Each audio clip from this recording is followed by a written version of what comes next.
Hello and welcome back to another McMetro video. Today we're going to be looking around the loft layout. So you may have seen this in a few of my other videos, but I haven't really talked about it yet. So today I'm going to show you around and introduce you to the loft layout. Let's get going. So this is the loft layout. You may realise at first that it is quite messy.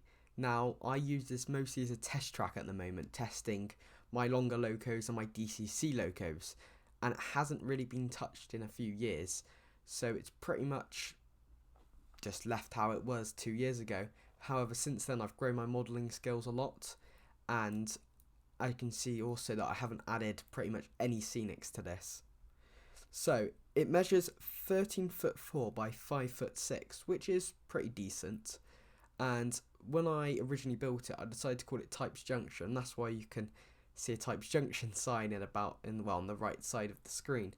So yeah, this is the whole of it, and it uses set track, which isn't the best.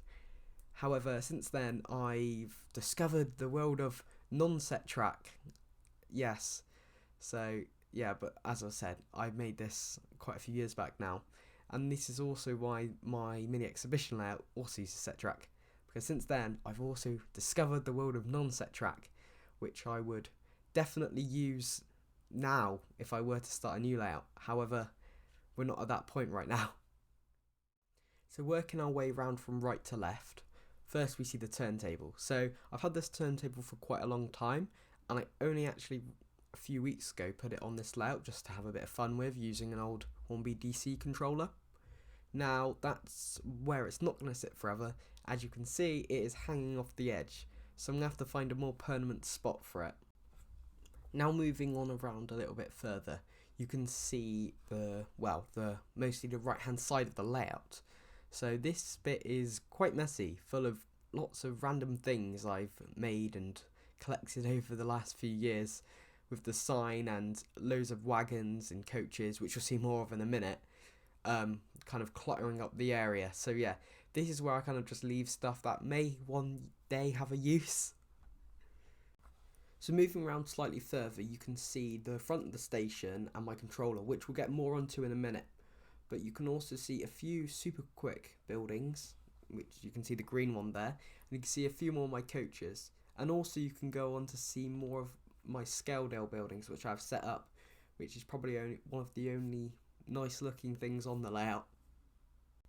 Finally, moving on to the other end of the layout, the left side, you can see a petrol station Metcalf kit, a church which has quite a lot of trees fallen over because the blue tack on them is very old, just like the rest of the layout, and they keep falling over, and they're such a pain to put back up again.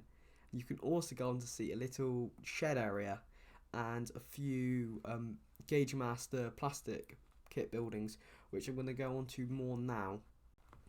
So this little shed area here I made quite a long time ago, but it is one of my favourite points of the layout.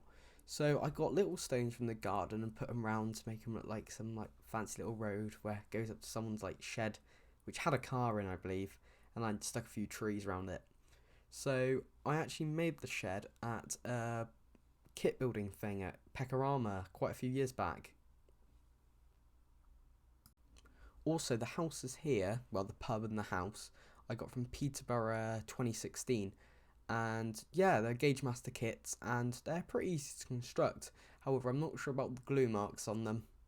And next to the pub is a little warehouse building with a Network Rail van and a Network Rail porter cabin and a Stobart Rail lorry. So time to go onto the station area. Currently at the station we've got my Windhoff MPV, my Virgin Pendolino and Alstom livery, and my Great First Railways HST, a mix of Great Western Railway and First Great Western. Actually, as well, in the coming weeks I do have 2 more GWR coaches coming, and I would like to make a review on them too. So as you can see, we've got a small station building and 2 platforms currently. Now I actually have wood to make 3 platforms, however only one is made of wood. The other one, as you can see, is actually the platform from the small exhibition layout. When I decided to change that to wood platforms, I moved it up here for the time being. Obviously this is nothing permanent because it doesn't look very good, does it? Now you can see my lift doors at the end of each of the platforms. They don't look right seeing as they don't have a lift shaft or anything. Well, I might try and make one out of plasticard or something. But yeah, those are the new lift doors. If you want to see the videos on the lift doors, click on the top right now. As well on the platform, which looks very out of place, is the ticket barriers. Don't question them, they're just there. Finally, onto the newest addition to the Loft layout, which is actually the controller. So I purchased the NC Power Cap a couple months ago, and it is proving to be a really good controller compared with the old DCC Selects I used to have, which I do not recommend. However, this controller is seeming to be very good. There is a couple of issues with it, however I don't think I'm in the place to do a review on it right now, seeing as I've only had it for a short amount of time. As you can see in the photo though, I've got a list of all the sounds on my sound decoder for my HST, and I've also done a nice little wood board with a sticker of a IEP on the side, so well, there you go. Another thing like that which is pretty cool is this train tech signal I've got. I can control it from my macros from my controller, as you can see on screen. They're really good, however I wouldn't use them in this way if you're using loads on one layout. And that's it. I hope you enjoyed a quick tour around the Loft layout. It isn't much of a layout at the moment, but more of a test track, as I mentioned earlier.